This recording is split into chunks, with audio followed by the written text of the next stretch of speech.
అందుకైనా వారితో నేను నాతో కూడా పరదేశంలో ఉండవని నిశ్చయంగా చెప్పుచున్నాను.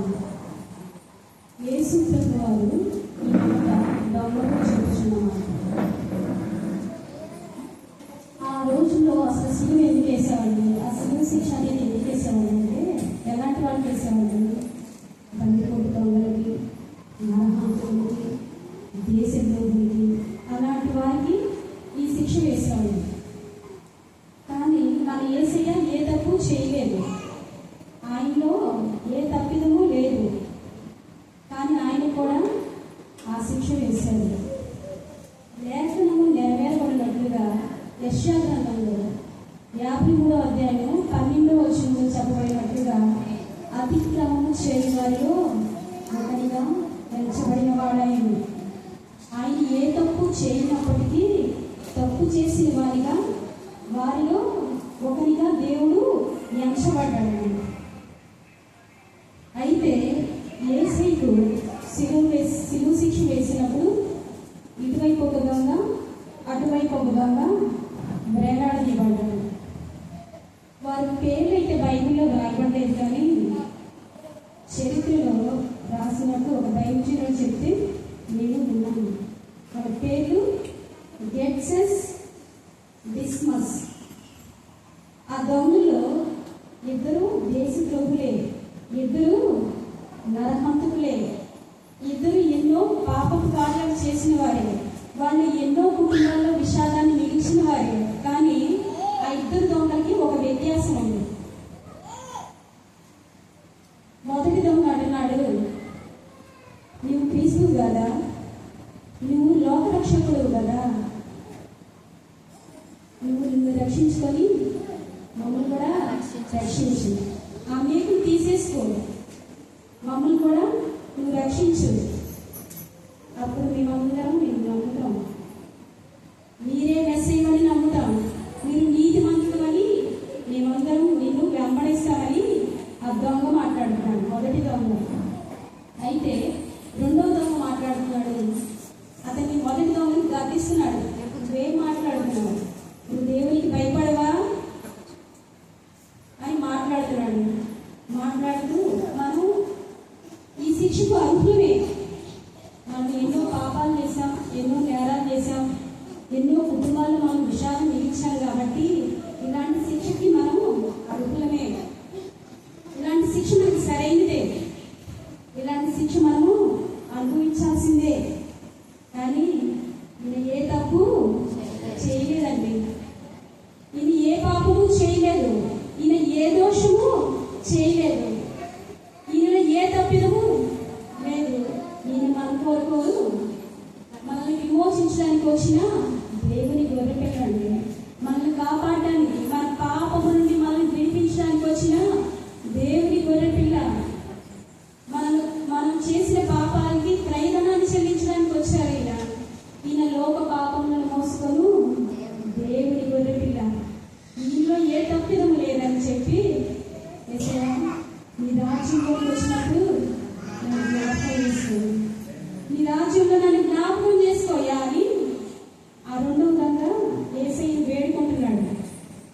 అయితే దేవుని బిడ్డలారా, మనం గమనించినట్లయితే ఆ దొంగకి అర్థమైపోయింది, ఈయన నిజమైన దేవుడే, ఈయన మెస్సయ్యే, ఈయన మన కొరకు ప్రాణం పెట్టడానికి వచ్చిన దేవుడే అని ఆ సిలువలో ఆ దొంగకు అర్థమైపోయింది.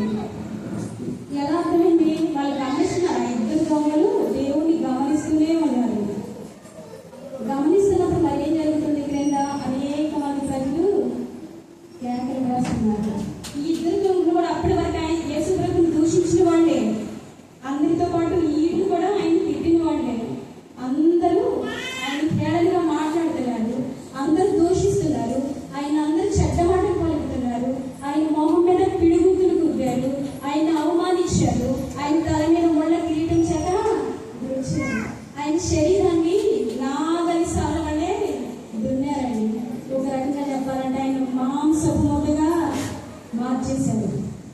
దేవుడు అంటున్నాడు, దేవుడు ఎవ్వరిని ఏమీ అనలేదు. అంతలా బాధ పెట్టినా కూడా యేసు ప్రభు ఏ ఒక్కరిని ఏ ఒక్క మాట అనలేదు, ఎవ్వరిని క్షమించలేదు.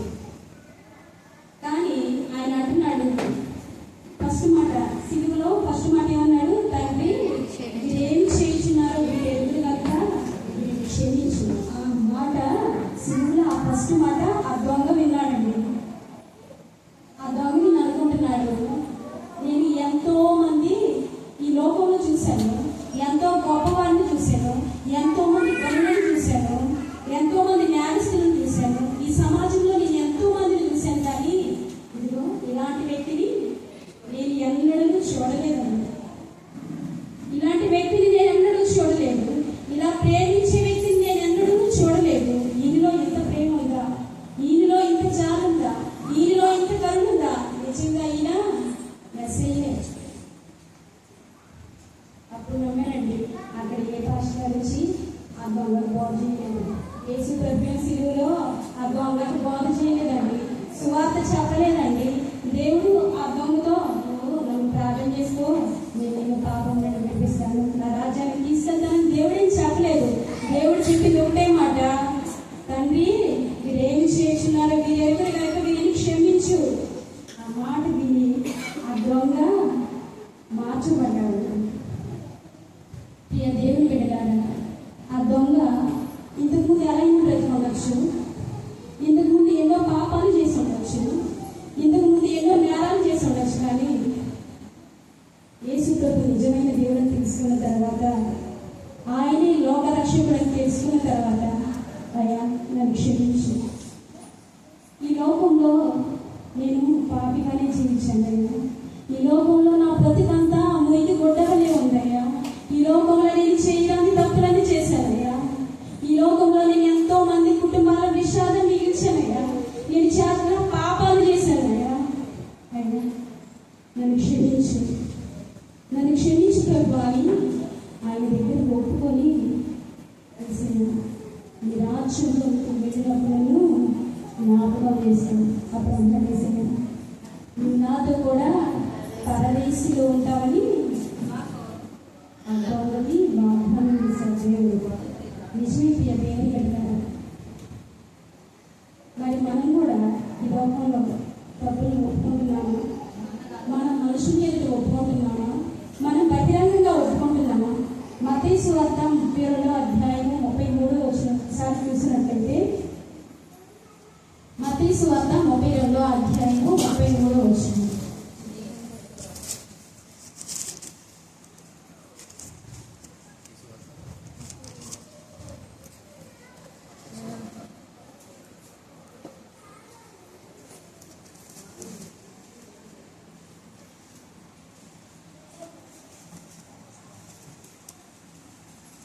మనుషులు ఎదుట నన్ను ఒప్పుకుని వాడెవడు, పరలోకముందున్న నా తండ్రి ఎదుట నేను వారిని ఒప్పుకున్నాడు.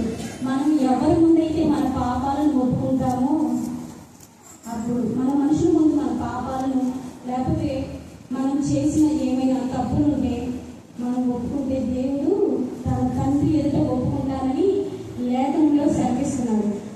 ఆయన మన మనుషులు ఎదుట ఒప్పుకుంటే ఆయన మనలను తన తండ్రి ఎదుట ఒప్పుకుంటామని లేఖనం ద్వారా సెలవిస్తున్నాడు. మనము బహిరంగంగా ఒప్పుకోవాలి, నేను దేవుని బిడ్డని, నేను దేవుని సాక్షిని అని మనం ధైర్యంగా చెప్పాలి. ఈరోజు దేవుని సన్నిధికి రావాలంటేనే వాళ్ళు ఏమని అనుకుంటారేమో, వీళ్ళేమని అనుకుంటారేమో అనుకుంటాం.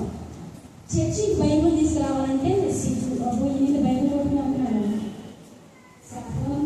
దానిలో వచ్చేస్తుంది చూసేసుకోవచ్చు. కొంతమంది వస్తారు చర్చికి, బైబుల్ రాస్తారు, వెళ్ళేటప్పుడు షర్ట్లో పెట్టి వెళ్ళిపోతారు. నేను చూశానండి.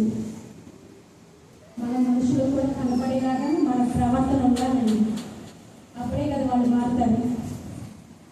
ఈ సందర్భంలో చిన్న సాక్ష్యం, మీ పలాసలో ఉన్నప్పుడు మనం క్రైస్తవులం అని మాకు ఇల్లు ఇచ్చేవాళ్ళు కాదు.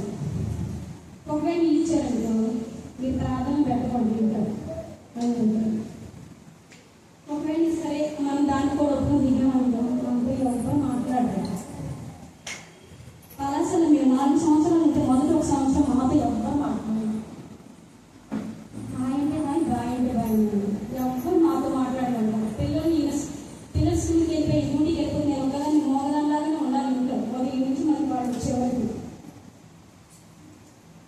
సంవత్సరం గడిచిపోయిన తర్వాత కొంచెం కొంచెం చిన్నగా మాట్లాడటం మొదలుపెట్టేవాళ్ళు.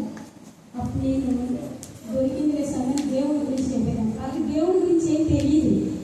క్రిస్టియన్స్ అంటే నన్ను క్రిస్టియన్స్ అనగానే క్రిస్టియన్స్ అన్నారు. కానీ ఎవరైతే నన్ను ఆ మాట అన్నారో దేవుడు వాళ్ళని మళ్ళీ నా దగ్గర తీసుకొచ్చింది.